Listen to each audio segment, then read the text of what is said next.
Voilà, bonjour à toutes et à tous et bienvenue pour l'édition 2023 de la Journée européenne de la culture et du patrimoine juif. Montpellier, effectivement, organise depuis plus d'une vingtaine d'années, et l'Institut Maïmonide est l'organisateur exclusif avec l'Office de tourisme de ces différentes éditions qui rencontrent un certain succès et qui ont pour but de montrer l'ancienneté du judaïsme en France et en Europe, puisque cette journée est déclinée sur l'ensemble du vieux continent. Cette édition 2023 est axée autour du thème de la mémoire, un thème cher au peuple à la loi mosaïque, au peuple à la loi de Moïse, au peuple juif. Je vous propose donc dans cette matinée d'appréhender sur la longue durée l'histoire des Juifs à Montpellier et en Languedoc, en Occitanie. Nous allons nous appesantir sur la période médiévale, car c'est vraisemblablement la plus riche, la plus féconde, car associée à la transmission du savoir entre l'Ibérie musulmane et la chrétienté féodale. La première question que l'on peut, que l'on doit et que l'on va se poser est la suivante: à quand une présence juive à Montpellier et d'une manière plus large en Occitanie et en France, en tout cas dans l'Hexagone, les frontières ayant beaucoup bougé au cours des siècles? Eh bien, il n'y a pas de France sans juifs. Pour vous faire sourire, nous pourrions dire nos ancêtres, les Hébreux, pas seulement les Gaulois, mais nos ancêtres aussi, les Hébreux. Nous avons découvert dans les années 60, au plan d'Orgon, dans le comte Avnessin, une lampe à huile, datée donc du 1er siècle de notre ère, qui est un siècle crucial pour le peuple d'Israël, je ne vous l'apprends pas. C'est le siècle de la seconde chute du temple de Jérusalem par Titus et les légions romaines. C'est le siècle de Jésus, qui, jusqu'à preuve du contraire, est rabbin.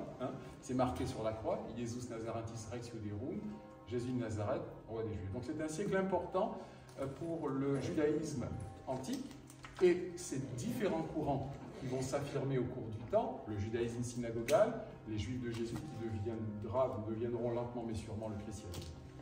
Donc on a retrouvé en Provence, aujourd'hui en Provence, le comte Avnessin, qui n'est la Provence que tout dernièrement, puisque effectivement c'est une enclave pontificale indépendante du royaume de France jusqu'à la Révolution.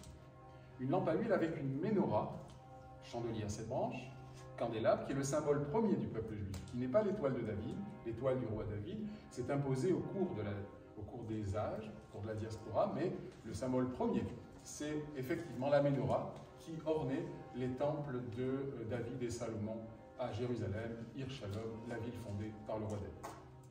Donc cette lampe à huile a été datée à peu près le 1er siècle de notre ère, et donc nous pouvons affirmer que les Juifs sont présents ici depuis au moins le 1er siècle de notre ère, l'époque gallo-romaine. Alors, bien évidemment, si l'on cherche les racines du judaïsme français, c'est quelque part entre Arles et Narbonne. Retenez ces deux villes, c'est probablement les deux plus anciennes cités où nous avons des représentants de la loi de Moïse. Alors pour notre région, l'Occitanie, alors on va peut-être s'attacher surtout au Languedoc-Roussillon, même si aujourd'hui on fait partie avec Toulouse de la Grande Occitanie, on va plutôt s'intéresser, n'est-ce pas, au Languedoc-Roussillon. Eh bien, c'est la pierre tombale de Narbonne, qui est datée du 7e siècle, les années 600. C'est une pierre tombale qui désigne l'inhumation précipitée de 3 défunts, les enfants de Paragorus, Justus, Matrona et Dulciorella, texte à épigraphie latine qui se termine par 3 mots hébreux, Shalom al Israël, paix sur le peuple juif. Nous avons des Juifs en Languedoc-Roussillon depuis au moins les années 600. Charlemagne en personne atteste d'une royauté juive à Narbonne. Les Juifs appelaient la ville de Narbonne Ner Bina, le phare de la sagesse. On sait, dans le courant du Moyen-Âge, qu'il y avait de grands dignitaires religieux, des nassis. Donc, effectivement, la plus ancienne trace régionale, c'est la pierre tombale de Narbonne. Des légendes font état d'une fondation lunénoise par des Juifs, fuyant la colonisation, la spoliation de la terre antique d'Israël. Il n'est pas interdit de penser que des Juifs ont contribué à édifier une nouvelle Jéricho. Jéricho, au Proche-Orient, la ville de la Lune, Lunel, Yaréa. Les Juifs appelaient Lunel au Moyen-Âge Yaréa, la ville de la Lune. Mais là, c'est d'ordre de la légende. On parle toujours de vérité et d'exagération. Là, il nous faut attendre quand même le début du XIIe siècle pour avoir des matériaux tangibles, et en sciences historiques, il nous faut des preuves pour affirmer. Donc, nous savons que les Juifs sont moins présents à Lunel depuis le XIIe siècle, mais vraisemblablement dès l'origine Ce qui est le cas aussi à Montpellier, bien qu'on ne puisse l'affirmer de manière indubitable. Et Montpellier n'est pas aussi ancienne que sa voisine lunéloise. Montpellier a été édifié en haut Moyen-Âge, à la fin du Xe siècle, en 985, et les historiens, les archéologues, penchent pour une présence hébraïque dès la fondation de la ville, les Juifs étant vraisemblablement consubstantiels de la fondation de Montpellier, qui est un carrefour commerçant, cosmopolite, où l'on s'échange les idées, les styles de vie, une ville de commerce, et les Juifs d'ailleurs s'avèrent être de fins intellectuels, mais surtout commerçants, avec le monopole des soieries et des étoffes. Mais là encore, nous devons attendre le XIIe siècle pour avoir une mine de renseignements sur les Juifs. D'abord, le testament de Guillaume V de 1121. Au soir de sa vie, le seigneur montpelliérain, Guillaume, vous savez qu'il y a deux pouvoirs montpelliérains au Moyen-Âge, le fief Guillaume, non loin d'ici, et le fief épiscopal de l'évêque de Maguelone. Nous y reviendrons. 1121, le roi de Montpelliérain, le seigneur Guillaume numéro 5, enjoint sa descendance de ne point nommer de juifs dans la fonction d'officier de justice pour ne point qu'ils s'enracinent.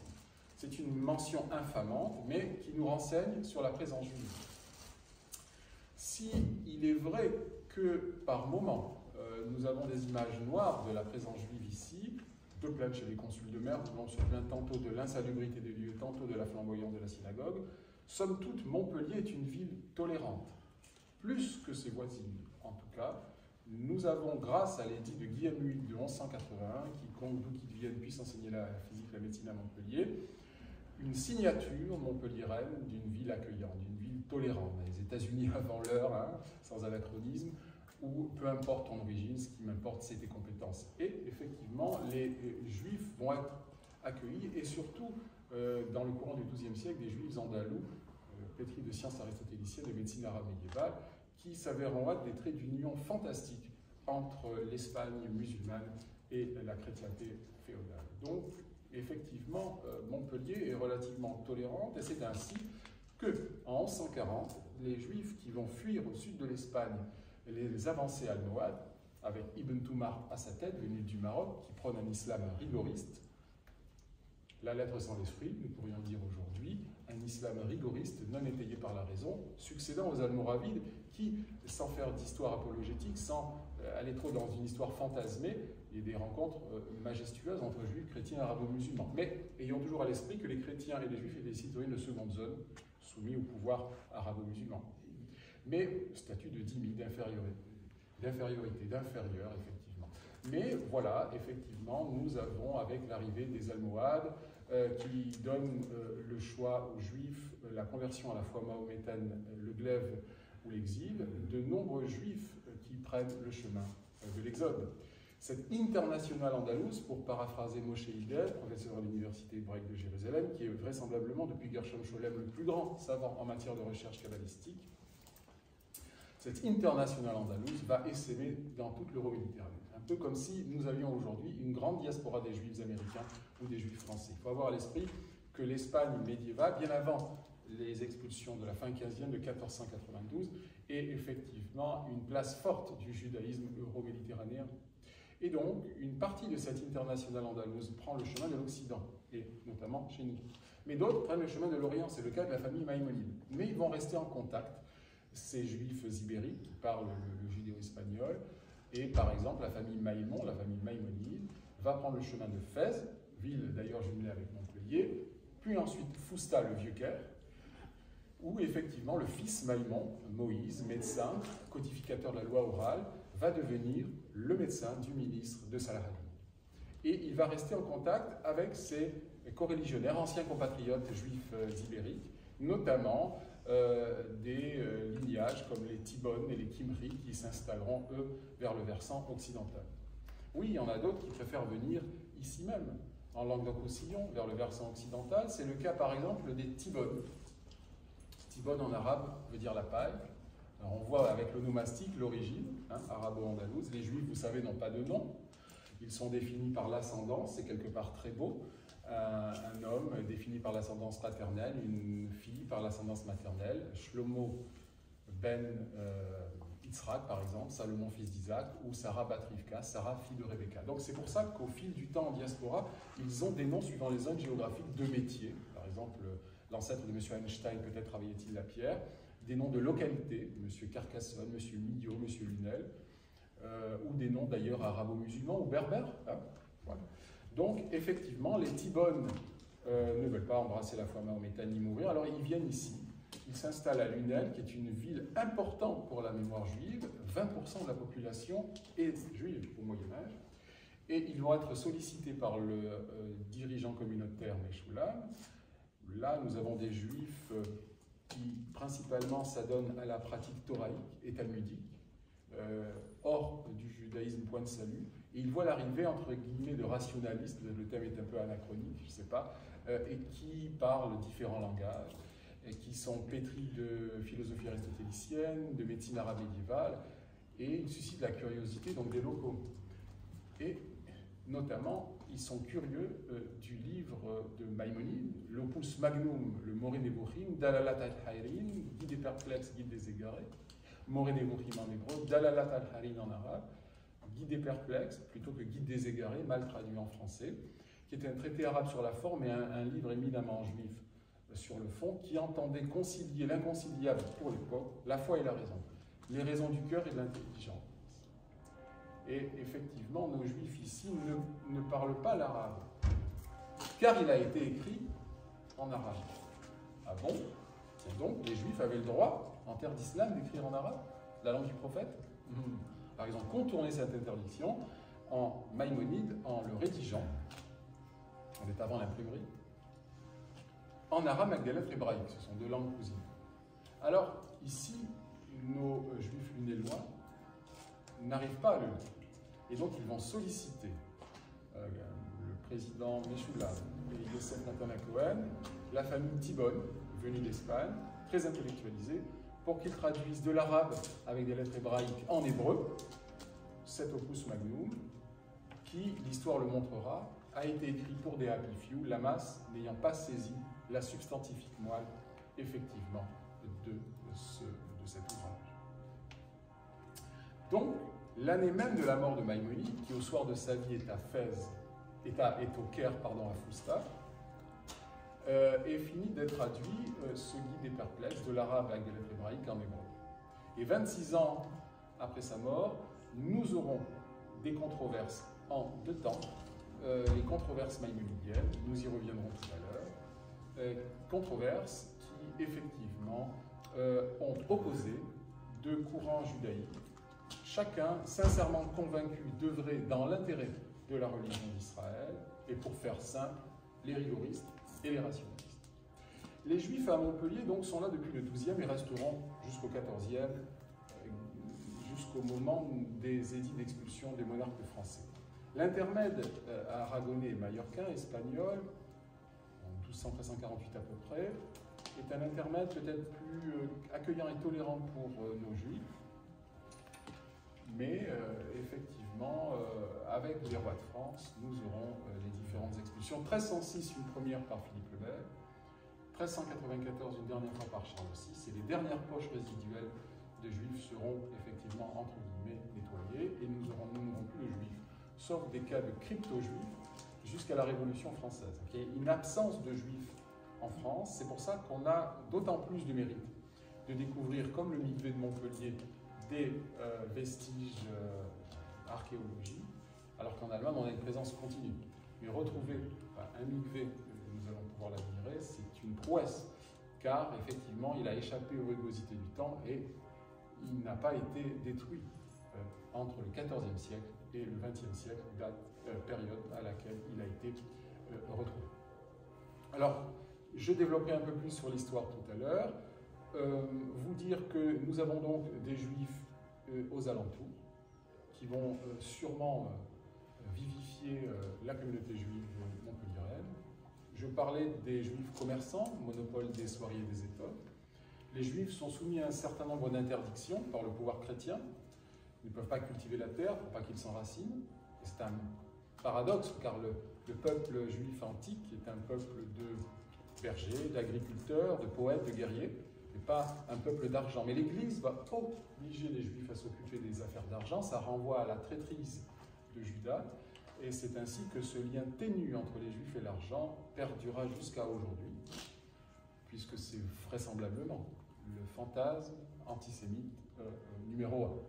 Mais là, on ne peut pas parler d'antisémitisme au Moyen-Âge, parce que ce sont des griefs religieux. À partir du moment où vous embrassez le christianisme, vous êtes un bon chrétien, vous êtes lavé des péchés d'Israël, et vous pouvez monter les marches du monde ecclésiastique. Car l'Église, au cours de la période médiévale, se questionne. Qui est le Vérus Israël? Qui est le vrai peuple juif? Est-ce que c'est synagoga ou est-ce que c'est ecclésia? Alors, l'Église a sa petite idée là-dessus. Elle pense que c'est ecclésia, et donc synagoga doit être maintenue dans un statut infamant. Alors, vous pouvez avoir une vérification de ce que je dis en allant à Béziers, vous levez les yeux vers le portail de la cathédrale Saint-Nazaire, et vous y verrez la représentation de deux femmes. L'une au port altier triomphant, c'est ecclésia, l'autre voûtée, les yeux bandés, et à Strasbourg, elle a même le sceptre brisé, c'est synagoga. La synagogue aveugle de la vérité chrétienne. Et oui, cette idée messianique, pour les Juifs, le Messie est à venir. Pour les chrétiens, c'est le retour du Christ qui cristallise les aspirations des croyants. C'est un point de rencontre et de rupture judéo-chrétien, l'attente messianique. Mais ce qui unit juifs et catholiques, juifs et chrétiens, est plus grand que ce qui divise. Et aujourd'hui, fort du travail de Jean XXIII et Jules Isaac au lendemain de la guerre, des amitiés judéo-chrétiennes, et même de Jean-Paul II par la suite, on insiste aujourd'hui plus sur ce qui unit les frères aînés monothéistes que sur ce qui divise. Parce que c'est plus grand et c'est plus intéressant, bien évidemment. Et on est enfin passé de l'enseignement du mépris à celui de l'estime, pour paraphraser Jules Isaac, et encore plus de l'enseignement de la méconnaissance à celui de la connaissance. Donc ici, l'Église, à mesure qu'on s'approche du bas Moyen-Âge, devient anti-juive, anti tout ce qui n'est pas catholique. Mais c'est un amour passionnel pour la religion mère, car elle les protège en même temps, puisqu'ils sont témoins de la vérité chrétienne. Et on le verra dans le Comptable des Saints. Donc ici, l'évêque de Maglone, effectivement, tolère ces juifs, car Jésus était juif, mais les persécute de temps à autre, notamment au moment de la Semana Santa, de la Semaine Sainte, qui correspond à la crucifixion du roi Jésus. Donc, je les persécute parce que Judas, je les tolère parce que Jésus. Et oui, c'était une affaire de juifs. Après tout, c'est Saint Paul qui va faire une première scission, etc., etc., etc. Donc, voilà, nous avons deux enclaves juives à Montpellier, dans le fief seigneurial d'Yel, dans le fief épiscopal de l'évêque de Maglone. Mais nous avons des juifs aux alentours, je parlais du Nel tout à l'heure, de Narbonne, de Béziers, deux implantations dans la partie archiépiscopale, dans le bourg Saint-Félix. Nous avons des juifs jusqu'à Mende, nous avons des juifs à Lodève, nous avons des juifs à Pézenas. C'est dire si la France, entre guillemets, sans être provocateur, est enjuivée. Mais avec les édits des monarques français, la France va se vider. Alors, pas l'ensemble, effectivement, des communautés va disparaître. Certains embrasseront la foi chrétienne, pensant retourner lentement mais sûrement à la foi de leur père. L'Église n'était pas dupe de ce manège, mais pensait que les futures générations seraient de bons chrétiens. Et elle ne s'est pas trompée. Ici, nous avons deux familles célèbres de crypto-juifs, de Marane, mais le terme est surtout accolé à l'Espagne. C'est effectivement les Catalans et les Saporta. Quand en Provence, nous avons effectivement les Destienborg, les d'Entrecasteaux ou les Grimaldi. Ce sont vraisemblablement l'élite fortunée des Juifs qui, ne voulant pas perdre leurs privilèges, qui dit expulsion, dit spoliation des biens, notamment avec la Seconde Guerre mondiale et la Shoah, Hitler n'a rien inventé, Vichy n'a rien inventé, eh bien les Juifs, évidemment, doivent laisser leurs biens. Donc, une minorité veut rester et, effectivement, deviendra chrétien au fil du temps. Et aujourd'hui, nous avons des descendants de ces différents lignages qui veulent retrouver leurs racines juives. Alors, de ce riche passé, que subsiste-t-il? Eh bien, nous avons, bien évidemment, le mikvé que nous allons admirer, et qui est un bijou de l'art roman, qui suscite la curiosité des Montpelliérains, fierté locale. Deuxième monument religieux le plus ancien avec la crypte de Notre-Dame. Deuxième lieu le plus admiré lors des journées patrimoine.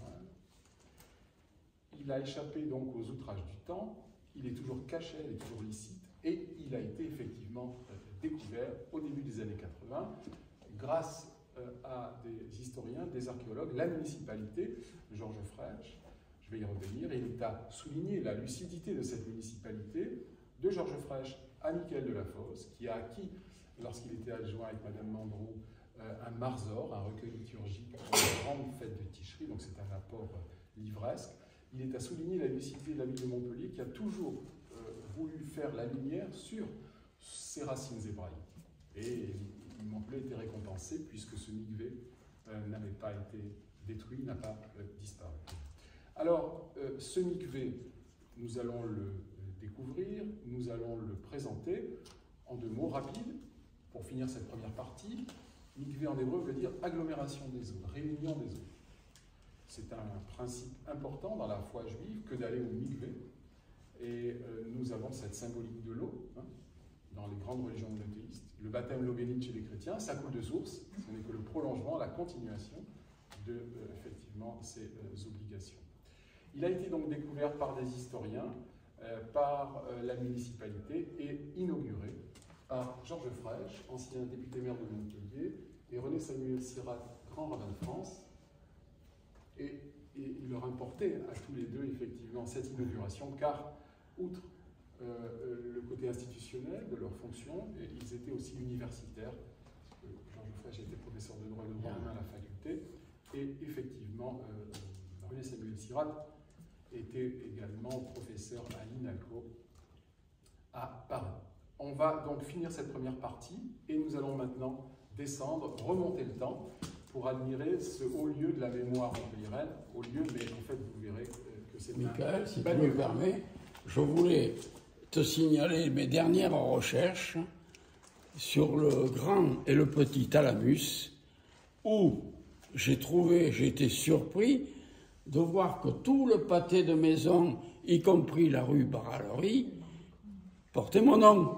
Merci, Monsieur Pascal. Alors, on va... Mais je finis. On va en parler tout à l'heure. Et dans les questions. En définitive,